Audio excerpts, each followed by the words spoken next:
Alhamdulillah, alhamdulillahilladzi an'ama alaina bi ni'matil iman wal islam.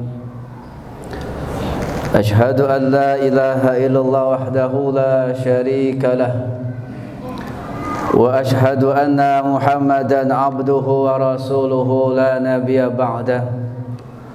Allahumma salli wa sallim wa barik ala sayyidina Muhammadin wa ala alihi wa sahbihi ajma'in, amma ba'du.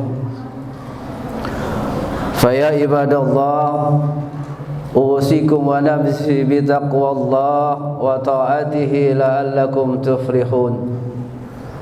Qala Allah subhanahu wa ta'ala fi muhkami tanzilihi wa wasaqul qairin. A'udzu billahi minasy syaithanir rajim. Bismillahirrahmanirrahim. Faman ya'mal mithqala dzarratin khairan yarah wa man ya'mal mithqala dzarratin syarran yarah. Sadaqallahul azim. Ma'asyiral hadirin jamaah salat Jumat yang dirahmati Allah. Puji dan syukur senantiasa kita panjatkan kehadirat Allah Subhanahu wa taala yang senantiasa melimpahkan karunia dan kasih sayangnya kepada kita semua, sehingga di kesempatan Jumat hari ini kita masih diperkenankan oleh Allah Subhanahu wa taala untuk melangkahkan kedua belah kaki kita menuju salah satu rumah Allah yang kita cintai ini, Masjid Jami Nurul Jannah. Mudah-mudahan niat dan langkah ibadah kita senantiasa dapat diterima dan selalu diridhai oleh Allah Subhanahu wa taala. Dan mudah-mudahan kita selalu diberikan istiqamah oleh Allah Subhanahu wa taala untuk senantiasa beribadah hanya untuk Allah Subhanahu wa taala. Salawat dan salam semoga selalu terlimpah curahkan kepada junjungan kita baginda Nabi besar Muhammad sallallahu alaihi wasallam, yang mudah-mudahan kita selaku umatnya bisa terus mengikuti dan meneladani ajaran-ajaran baginda Rasulullah sallallahu alaihi wasallam dalam kehidupan kita sehari-hari. Masyaallah hadirin jamaah salat Jumat yang dirahmati Allah, sebelum khatib berbicara tentang 4 hal yang mencelakakan manusia, izinkanlah khatib untuk menyampaikan satu wasiat yang mudah-mudahan wasiat ini bisa bermanfaat untuk diri khatib pribadi dan umumnya buat kita semua. Marilah sama-sama selalu kita tingkatkan ketakwaan kita kepada Allah Subhanahu wa taala. Takwa yang sebenar-benarnya takwa, takwa yang hanya bukan sebatas ungkapan kata-kata yang terkadang sering meluncur dalam lisan kita, tapi kita harus berusaha keras mewujudkan hakikat makna takwa dalam kehidupan nyata dengan cara melaksanakan seluruh perintah Allah dengan sebaik-baiknya dan menjauhi larangan Allah dengan sejauh-jauhnya. Mudah-mudahan Allah Subhanahu wa taala senantiasa memberikan taufik dan hidayahnya kepada kita semua agar kita bisa terus konsisten dan istiqamah menjalankan nilai-nilai takwa dalam kehidupan kita sehari-hari. Masyaallah hadirin jamaah salat Jumat yang dirahmati Allah, siapa sih yang ingin sengsara hidupnya di dunia dan di akhirat? Tidak ada.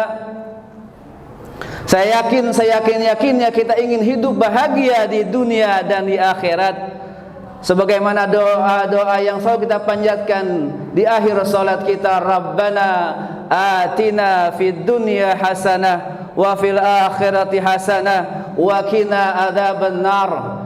Kenyataannya kata baginda Nabi SAW dalam sebuah hadis, ada 4 tanda orang yang celaka, ada 4 orang tanda yang sengsara hidupnya. Alamatus sakawat arba'atun kata Nabi SAW, tanda orang sengsara ada 4 kata Nabi baginda Nabi SAW. Yang pertama adalah nisyanu dzunubi ba'diyatu wa hiya indallahi mahfudatun, suka melupakan dosa-dosa yang telah lalu padahal dosa-dosa itu tersimpan di sisi Allah Subhanahu wa taala. Berapa banyak Kesalahan yang kita lakukan tanpa kita sadari itu berbuah dosa di hadapan Allah Subhanahu wa taala, dan tanpa kita sadari pula kita seringkali melupakan perbuatan kesalahan yang kita lakukan saat itu. Orang barangkali menganggap remeh ketika dia meninggalkan ibadah salat, kemudian seolah-olah tanpa berdosa dia kemudian melanjutkan aktivitas kehidupannya. Padahal di mata Allah Subhanahu wa taala itu tercatat dan tersimpan rapih di hadapan Allah Subhanahu wa taala. Di dalam muqaddimah tadi khatib telah menyampaikan dalam surah Al-Zalzalah ayat 7 dan 8, "Faman ya'mal mithqala dzarratin khairan yarah wa man ya'mal mithqala dzarratin syarran yarah." Sekecil apapun kebaikan yang kita lakukan, yang dikerjakan oleh seorang hamba kepada Rabb-Nya, maka Allah akan pasti mendapatkan balasan pahala yang berlimpah dari Allah Subhanahu wa taala. Sebaliknya, sekecil apapun kemaksiatan, sekecil apapun kesalahan, sekecil apapun dosa yang kita kerjakan, pasti ada azabnya dari Allah Subhanahu wa taala. Mudah-mudahan kita bukan termasuk golongan hamba-hamba Allah yang senantiasa sering melupakan dosa-dosa yang kita perbuat. Kita selalu mengingat dan bisa bertaubat kepada Allah Subhanahu wa taala. Ketika Allah Subhanahu wa taala memberikan sifat ingat dan lupa, tandanya bahwa Allah ingin berpesan kepada kita. Ketika Allah memberikan sifat lupa kepada kita, Allah ingin mengajarkan kepada kita, Allah ingin berpesan kepada kita, loh jangan pakai ingat-ingat lagi, agar kita tidak mengulangi perbuatan kemaksiatan yang pernah kita lakukan. Itu tujuannya. Lantas bukan kemudian kita lupakan selamanya sebelum kita bertaubat kepada Allah Subhanahu wa taala. Oleh karenanya sahabat Umar bin Khattab mengajarkan kepada kita, hasibu qabla an tuhasabu, introspeksi dirilah. Oleh karenanya jangan pernah memandang remeh sebuah kesalahan kecil di hadapan Allah Subhanahu wa taala. Bisa jadi kesalahan-kesalahan kecil itu yang kemudian menghantarkan kita ke dalam nerakanya Allah Subhanahu wa taala. Oleh karenanya di momentum Rajabiyah ini, di momentum bulan Rajab ini, yuk sama-sama kita berbanyak istighfar kepada Allah Subhanahu wa taala, mohon ampun kepada Allah Subhanahu wa taala, karena bulan Rajab salah satu bulan yang Allah muliakan. Oleh karenanya tidak ada salahnya kita dengarkan ajaran guru-guru kita, kiai-kiai kita, ulama-ulama kita untuk memperbanyak istighfar Rajabiyah. Rabbighfirli warhamni wa tub alayya, Rabbighfirli warhamni wa liwalidayya. Mudah-mudahan Allah ridha dengan perbuatan kita, dan mudah-mudahan Allah balas semua kesalahan kita dengan ampunan dari Allah Subhanahu wa taala. Masyaallah hadirin jamaah salat Jumat yang dirahmati Allah. Tanda orang sengsara yang kedua kata baginda Nabi sallallahu alaihi wasallam, ada wadikul hasanat al-madiyah wala yadri aqbilat amruddat. Suka membangga-banggakan kebaikan yang telah lalu, padahal ia tidak tahu apakah kebaikannya itu diterima ataukah ditolak. Kita terkadang, apalagi kalau sudah mendekati momentum pilkada, pilpres dan seterusnya, semua kebaikan disampaikan. Tuh jalan kalau bukan jasa gua nggak akan jadi. Padahal kita belum tentu tahu apakah amalan kita itu diterima ataukah ditolak oleh Allah Subhanahu wa taala. Oleh karenanya jangan sampai kita menjadi hamba yang sombong di hadapan Allah Subhanahu wa taala. Jangan menjadi orang yang paling hebat di antara orang. Jangan pernah mengatakan diri kita paling saleh di antara saudara-saudara kita. Belum tentu apa yang kita kerjakan Allah ridha dan Allah terima. Oleh karenanya ulama mengajarkan kita setiap berbuat kebaikan dan keburukan, kita selalu diajarkan memperbanyak istighfar di hadapan Allah Subhanahu wa taala. Salat, bisa jadi salat kita tidak diterima Allah Subhanahu wa taala, tapi berkat kita istighfar setelah salat, astaghfirullahalazim alladzi la ilaha illal hayyul qayyum wa atubu ilaih, berkat istighfar itu ibadah salat kita bisa diterima oleh Allah Subhanahu wa taala. Oleh karenanya saya berpesan kepada diri saya dan kita semua, ketika selesai salat jangan buru-buru jalan, jangan buru-buru pulang. Sempatkan diri kita untuk beristighfar kepada Allah Subhanahu wa taala, mohon ampun. Yang baik saja kita butuh ampunan, apalagi yang berbuat salah. Oleh karenanya jangan pernah merasa kita paling hebat, amalan kita paling banyak. Karena kata Nabi SAW, wadikul hasanat al-madiyah wala yadri aku bilat amrudat. Kita tidak pernah tahu, tapi kita berhusnudzon kepada Allah Subhanahu wa taala jika semuanya kita lakukan hanya untuk Allah. Dan itulah yang diajarkan oleh agama kita, inna salati wa nusuki wa mahyaya wa mamati lillahi rabbil alamin. Sepanjang itu kita tancapkan dalam batin kita, dalam pikiran kita, dalam aktivitas kita, yakinlah kalau semuanya lillah, insya Allah Allah akan terima semua amal-amal baik kita. Mudah-mudahan dalam kurun waktu kita hidup, semua amalan baik kita Allah terima menjadi amal soleh dan catatan baik bagi kita kelak di yaumil qiyamah. Jangan sampai merasa bangga dengan apa yang kita kerjakan. Selalulah merasa semoga Allah menerima semuanya. Yang terpenting adalah niatkan semua karena Allah. Kita hadir di siang hari ini bukan karena orang tua kita, bukan karena tetangga kita, bukan karena pasangan kita, tapi kita hadir di Jumat hari ini karena semata-mata hanya untuk mengabdi kepada Allah Subhanahu wa taala. Masyaallah hadirin, jamaah salat Jumat yang dirahmati Allah Subhanahu wa taala. Dan tanda ketiga yang dapat mencelakakan hidup manusia adalah wa nadarahu ila man faqahu fid dunya. Dalam urusan dunia ia suka melihat kepada orang yang lebih tinggi. Di sini kita diingatkan oleh baginda Nabi SAW untuk selalu menjadi hamba yang bersyukur, bukan hamba yang kufur. Di saat Allah Subhanahu wa taala karuniakan kita rizki, di saat itu pula kita wajib bersyukur kepada Allah Subhanahu wa taala. Berapapun hasil yang kita terima, disitulah kita dituntut untuk selalu bersyukur kepada Allah Subhanahu wa taala. Apalah artinya jika kita pengen jadi orang kaya tapi tidak pernah kenyataan, seperti kucing kemudian digantungin ikan asin, diikat begitu, dijambak-jambak yang agak dapat, ujung-ujungnya dia hanya merana. Oleh karenanya jangan pernah kita berbuat puas dalam urusan beragama, dalam urusan beramal. Jangan pernah merasa cukup. Gua haji udah, sedekah udah di mana-mana, puasa jangan pakai tanya, cukup rasanya gua beribadah kepada Allah Subhanahu wa taala. Kalau memang seperti itu patokan ibadah kita kepada Allah Subhanahu wa taala, saya yakin Nabi sudah pensiun lebih dahulu beribadah. Karena Nabi menjadi orang yang sangat maksum dan dijamin masuk surganya Allah Subhanahu wa taala. Kenyataannya baginda Nabi SAW tidak pernah merasa puas untuk beribadah kepada Allah Subhanahu wa taala. Bahkan beliau kakinya sampai bengkak-bengkak beribadah kepada Allah Subhanahu wa taala. Masalah hadirin, jamaah salat Jumat yang dirahmati Allah. Oleh karenanya yuk sama-sama kita terus bastabaqul khairat untuk selalu berbuat kebaikan. Yang keempat adalah wa nadarahu laman dunahu fid din. Dalam urusan agama ia suka melihat kepada orang yang lebih rendah. Tuh. Jangan pernah merasa diri kita paling soleh. Lihat teman kita baru tumben salat jamaah, kita bilang tumben lu masuk masjid. Udah lama. Jangan, jaga lisan kita. Bisa jadi itu menyakitkan saudara kita, tetangga kita.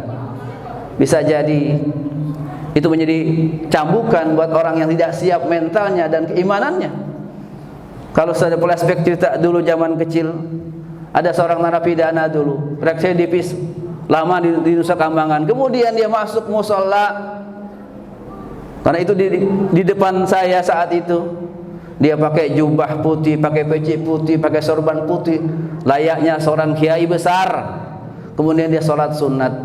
Kemudian ada orang lewat di situ, kemudian di sampingnya dia bilang, tumben, lo mau ibadah. Itulah hari pertama dan terakhir dia masuk masjid untuk beribadah kepada Allah Subhanahu wa taala. Sejak saat itu orang tersebut tidak pernah masuk masjid kecuali setelah dia disolatkan menjadi seorang jenazah. Naudzubillah min dzalik. Jangan sampai kita merasa diri kita paling hebat di hadapan saudara-saudara kita. Kita tidak pernah tahu dari mana kita bisa masuk ke surganya Allah Subhanahu wa taala. Oleh karenanya apapun yang kita lakukan, pikirkan dulu, fakir qabla an ta'zima. Pikirin dulu sebelum kita berbuat. Jangan pernah menghina saudara kita. Ada jamaah kita, ada tetangga kita lagi sholat Jumat, kemudian dia ngasih uang keropak Jumat 2.000, kita bilang masih gedean gua 10.000, masih gedean gua 50.000. Ya Allah ya Rabb, jangan pernah kita merasa diri kita paling hebat di hadapan orang lain. Oleh karenanya mudah-mudahan sekecil apapun dan sebesar apapun, kalau niatnya bukan karena Allah, yakin Allah tidak akan pernah ridho dengan apa yang kita perbuat. Tapi sekecil apapun dan sebesar apapun, kalau kita niatnya hanya untuk Allah, Allah akan ridho dan berkenan menerima apa yang kita lakukan. Mudah-mudahan kita bukan termasuk orang-orang yang sengsara di dunia dan sengsara di akhirat, sebagaimana yang digambarkan oleh baginda Nabi sallallahu alaihi wasallam.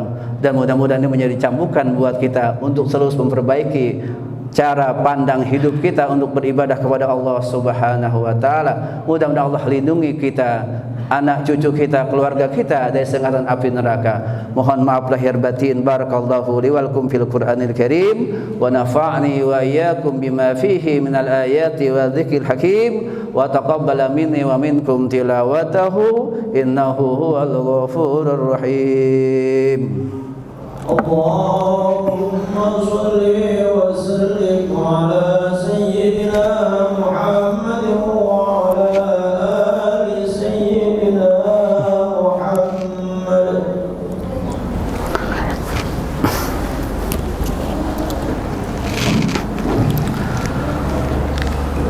Alhamdulillah, alhamdulillah hamdan katsiran kama amar.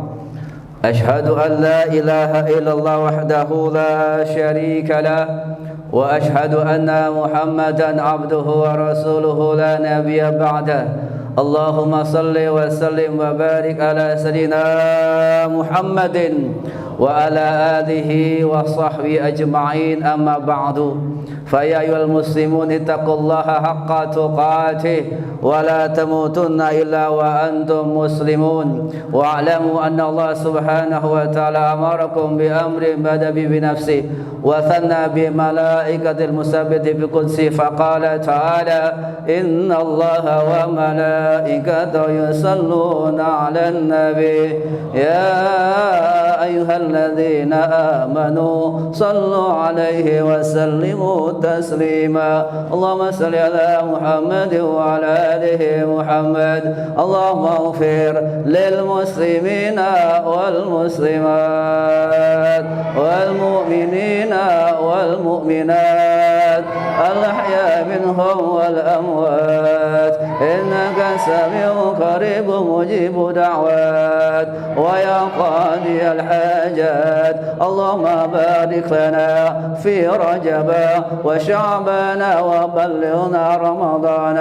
اللهم اغفر لنا ذنوبنا ولوالدينا وارحمهما كما ربيانا صغارا.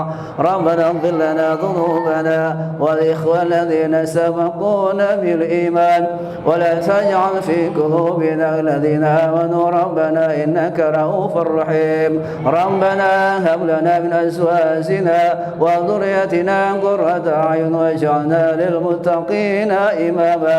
ربنا ظلمنا أنفسنا وإن لم تغفر لنا وترحمنا لنكونن من الخاسرين. ربنا تقبل منا إنك أنت السميع العليم وتب علينا إنك أنت التواب الرحيم. ربنا آتنا في الدنيا حسنة وفي الآخرة حسنة وقنا عذاب النار والحمد لله رب العالمين. عباد الله إن الله يأمر بالإحسان وإيتاء ذي القربى وينهى عن الفحشاء والمنكر والبغي يعظكم لعلكم تذكرون. ولله أكبر. أقيموا الصلاة.